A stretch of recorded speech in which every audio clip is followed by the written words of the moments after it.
Om Swastiastu. Terima kasih atas kesempatan yang diberikan kepada saya. Pada kesempatan kali ini, dalam mata kuliah akuntansi sektor publik yang diampu oleh Dr. Iputu Gede Diatmika, SE AKMSI, saya, I Gusti Agung Istri Siva Larasati, NIM 202914127, akan membawakan materi pengukuran kinerja akuntansi sektor publik di Indonesia. Latar belakang. Organisasi sektor publik merupakan organisasi di bawah naungan pemerintahan. Anggaran yang diberikan kepada lembaga organisasi sektor publik tidak serta-merta digunakan saja, tetapi juga harus dianalisis guna untuk mengukur keberhasilan kinerja organisasi sektor publik tersebut. Pengukuran kinerja pada organisasi sektor publik digunakan untuk menilai akuntabilitas organisasi sektor publik tersebut dalam menghasilkan pelayanan kepada masyarakat yang lebih baik. Sistem pengukuran kinerja pada organisasi sektor publik merupakan serangkaian sistem yang memiliki tujuan untuk membantu manajemen publik mengambil keputusan strategis melalui informasi keuangan dan informasi non-keuangan. Sistem pengukuran kinerja pada organisasi sektor publik dapat menjadi alat pengendalian organisasi tersebut karena menetapkan sistem penghargaan dan hukuman. Dasar dilakukannya pengukuran kinerja pada organisasi sektor publik adalah sebagai wujud pertanggungjawaban organisasi kepada publik dan membantu memperbaiki kinerja pada organisasi pemerintahan, serta agar alokasi sumber daya tepat sasaran.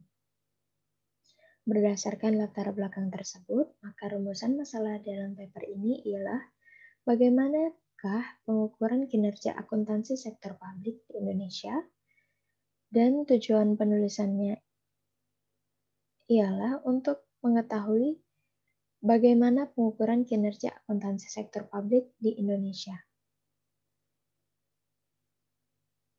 Baik, sebelum membahas pengukuran kinerja, izinkan saya menyampaikan indikator kinerja terlebih dahulu. Indikator kinerja ialah ukuran kuantitatif dan kualitatif yang menggambarkan tingkat pencapaian suatu sasaran atau tujuan yang telah ditetapkan dengan memperhitungkan indikator masukan atau input, keluaran atau output, hasil atau outcome, manfaat atau benefit, dan dampak atau impact. Contoh indikator kinerja ialah tingkat kecepatan pelayanan, tingkat ketepatan pelayanan, tingkat kenyamanan, tingkat kemurahan.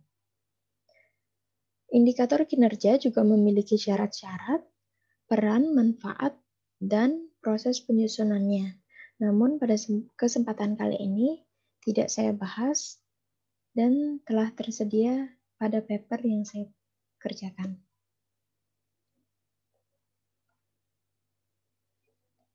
Sistem pengukuran kinerja. Kinerja adalah atau performance adalah gambaran mengenai tingkat pencapaian pelaksanaan suatu kegiatan atau program atau kebijakan dalam mewujudkan sasaran, tujuan, visi, dan misi organisasi yang tertuang dalam strategic planning suatu organisasi. Menurut Larry Destald, pengukuran kinerja merupakan proses mencatat dan mengukur pencapaian pelaksanaan kegiatan dalam arah pencapaian misi atau mission accomplishment melalui hasil-hasil yang ditampilkan berupa produk, jasa, maupun suatu proses. Tujuan atau manfaat pengukuran kinerja. Pengukuran kinerja merupakan manajemen pencapaian kinerja, di mana pengukuran kinerja merupakan alat manajemen untuk memastikan pemahaman para pelaksana dan ukuran yang digunakan untuk pencapaian kinerja, memastikan tercapainya skema kinerja yang disepakati, memonitor dan mengevaluasi pelaksanaan kinerja, dan membandingkannya dengan skema kerja serta melakukan tindakan untuk memperbaiki kinerja, memberikan penghargaan dan hukuman yang objektif atas kinerja yang dicapai setelah dibandingkan dengan skema kinerja yang telah disepakati. Menjadikan alat komunikasi antara bawahan dan pimpinan dalam upaya memperbaiki kinerja organisasi, mengidentifikasi apakah kepuasan pelanggan sudah terpenuhi, membantu dan memahami proses instansi pemerintah, memastikan bahwa pengambilan keputusan dilakukan secara objektif, menunjukkan peningkatan yang perlu dilakukan, dan terakhir mengungkapkan permasalahan yang terjadi. Prinsip pemilihan ukuran kinerja. Yang pertama, evaluasi kembali ukuran yang ada. Informasi kinerja tetap dibutuhkan oleh manajemen. Apabila skema indikator kinerja sudah tidak berfungsi, maka manajemen akan mengembangkan skema baru. Kemudian yang kedua, mengukur kegiatan yang penting, tidak hanya hasil. Kinerja selalu berorientasi hasil. Ukuran hasil sering diformulasikan dalam rasio keuangan. Pencapaian hasil akan menunjukkan adanya permasalahan. Hasil tersebut tidak dapat menunjukkan diagnosis hasil. Kemudian yang ketiga, pengukuran harus mendorong tim kerja akan mencapai tujuan. Pembagian proses pengukuran menciptakan lingkungan tim kerja yang aktivitasnya diarahkan pada pencapaian tujuan organisasi, dan hal ini adalah baik. Kemudian yang keempat, pengukuran harus merupakan perangkat yang terintegrasi, seimbang dalam penerapannya. Agar efektif, sistem pengukuran harus diciptakan sebagai perangkat terintegrasi yang diperoleh dari strategi perusahaan. Sebagian besar perusahaan berupaya untuk meminimalkan biaya, meningkatkan kualitas, dan menciptakan pengembalian investasi yang wajar. Dan yang kelima, pengukuran harus memiliki fokus eksternal jika memungkinkan. Ukuran internal yang umum dipakai di sebagian organisasi adalah perbandingan kinerja dari tahun ke tahun.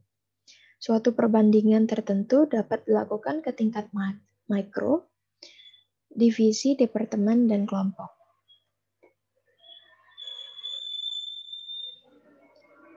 Aspek yang diukur dalam pengukuran kinerja. Yang pertama ialah aspek finansial. Aspek finansial meliputi anggaran atau cash flow. Aspek finansial ini sangat penting diperhatikan dalam pengukuran kinerja, sehingga kondisi keuangan dapat dianalogikan sebagai aliran darah dalam tubuh. Kemudian yang kedua, ada kepuasan pelanggan.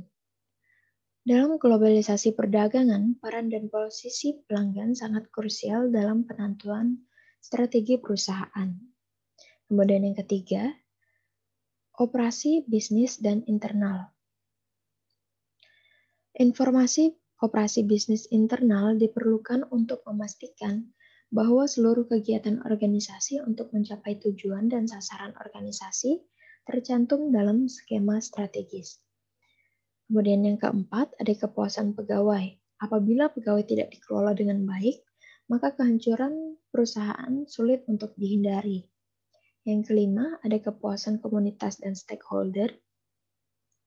Pengukuran kinerja perlu didesain untuk mengakomodasikan kepuasan dari para stakeholder. Dan yang terakhir ialah waktu. Ukuran waktu juga merupakan variabel yang perlu diperhatikan dalam desain pengukuran kinerja. Informasi yang digunakan untuk mengukur kinerja pada organisasi sektor publik adalah informasi keuangan yang dilakukan dengan mengukur dan menganalisa varian kinerja yang sebenarnya dengan varian kinerja yang dianggarkan. Kemudian, informasi non-keuangan yang dilakukan dengan menambah keyakinan terhadap kualitas kinerja sektor publik dengan cara menerapkan balance scorecard. Skala pengukuran. Skala pengukuran hanya dapat dibedakan menjadi 4, yaitu yang pertama, skala nominal. Skala nominal merupakan skala pengukuran yang paling rendah tingkatnya, karena dengan skala ini, objek pengukuran hanya dapat dikelompokkan berdasarkan ciri-ciri yang sama yang berbeda dengan kelompok lain. Kemudian yang kedua, skala ordinal. Skala ini lebih tinggi tingkatannya atau lebih baik daripada skala nominal.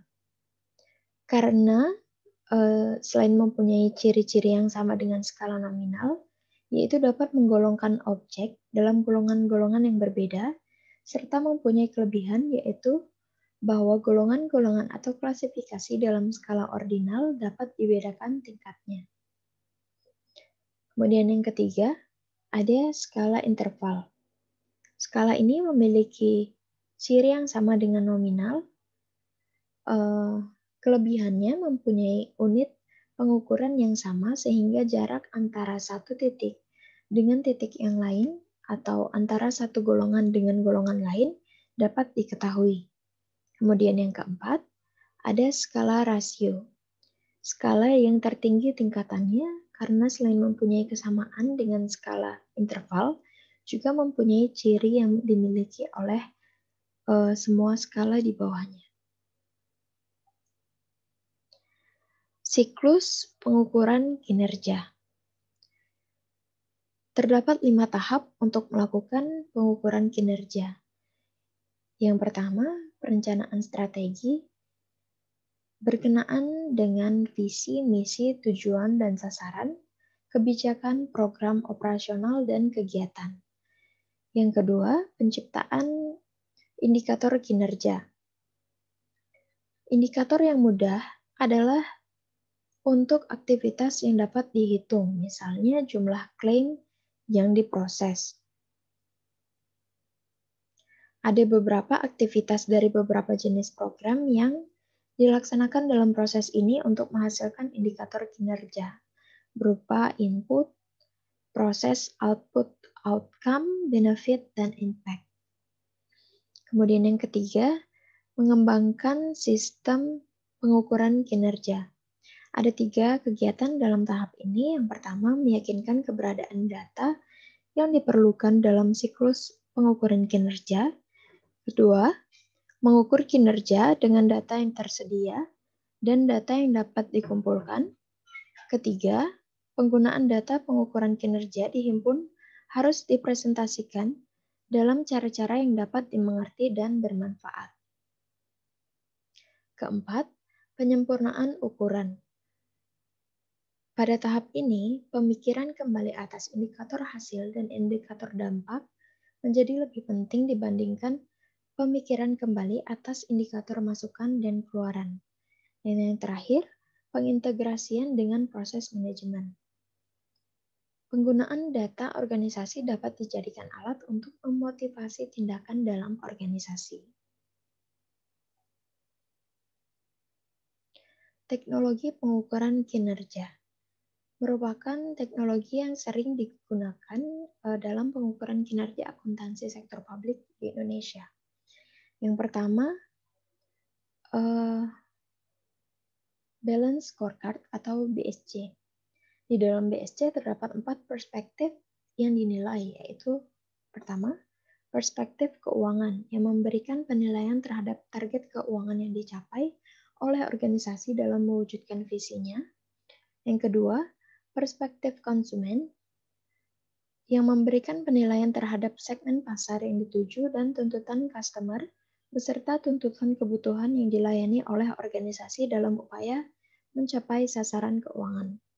Yang ketiga, perspektif proses bisnis atau internal memberikan penilaian gambaran proses yang harus dibangun untuk melayani customer dan untuk mencapai target keuangan tertentu. Kemudian yang keempat, perspektif pembelajaran dan pertumbuhan, memberikan penilaian yang merupakan pemacu untuk membangun kompetisi personal, prasarana sistem informasi, dan suasana lingkungan kerja yang diperlukan untuk mewujudkan target keuangan, customer, dan proses bisnis internal.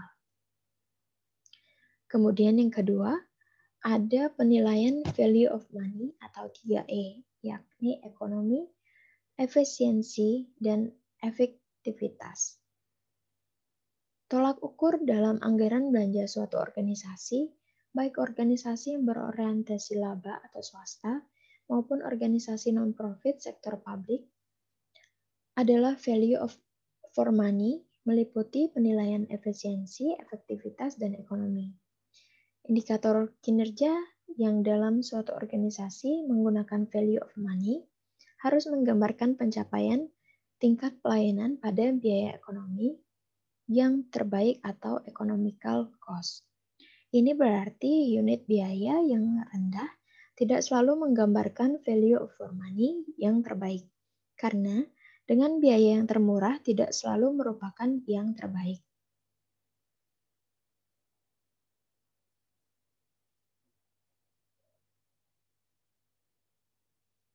Kemudian, pengukuran kinerja sektor publik di Indonesia, salah satu contohnya ialah pemberian penghargaan Wahana Tatanugraha bagi pelaksanaan tertib lalu lintas.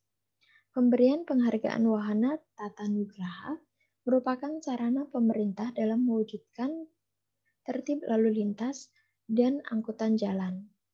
Adapun aspek yang dinilai berkenaan dengan kriteria penilaian Wahana Tatanugraha adalah yang pertama, aspek sarana, yaitu penilaian terhadap ketersediaan angkutan umum, meliputi jumlah angkutan umum dan ketersediaan jaringan trayek. Yang kedua, aspek prasarana, merupakan penilaian terhadap pembenahan di lingkungan seperti penerangan jalan dan pengecatan batas trotoar. Yang ketiga, aspek sumber daya, merupakan penilaian terhadap pencatatan atau pendataan pengemudi, data kecelakaan lalu lintas, dan pelanggaran lalu lintas dan masyarakat dalam mengidentifikasi pelaku pada saat kecelakaan lalu lintas. Yang keempat, aspek manajemen. Penilaian terhadap penskemaan, organisasi, pelaksanaan, dan pengawasan. Yang kelima, aspek penilaian lapangan. Tujuan dari penilaian lapangan ini adalah untuk melihat pelaksanaan tertib lalu lintas di suatu daerah dan mencocokkan jawaban dari daftar isian dengan keadaan yang sesungguhnya. Kesimpulan dari pengukuran kinerja akuntansi sektor publik ialah perbandingan pengukuran kinerja dapat digunakan untuk meningkatkan kemampuan manajemen dan operasi dari unit kerja organisasi khusus atau fungsinya untuk meningkatkan hasil kebijakan dan alokasi pusat keputusan dan mengkomunikasikannya kepada publik apa yang telah diselesaikan dan apa yang masyarakat perlukan harus menjadi tujuan. Sekian presentasi dari saya. Akhir kata saya ucapkan terima kasih dan Om Santi Santi Santi Om.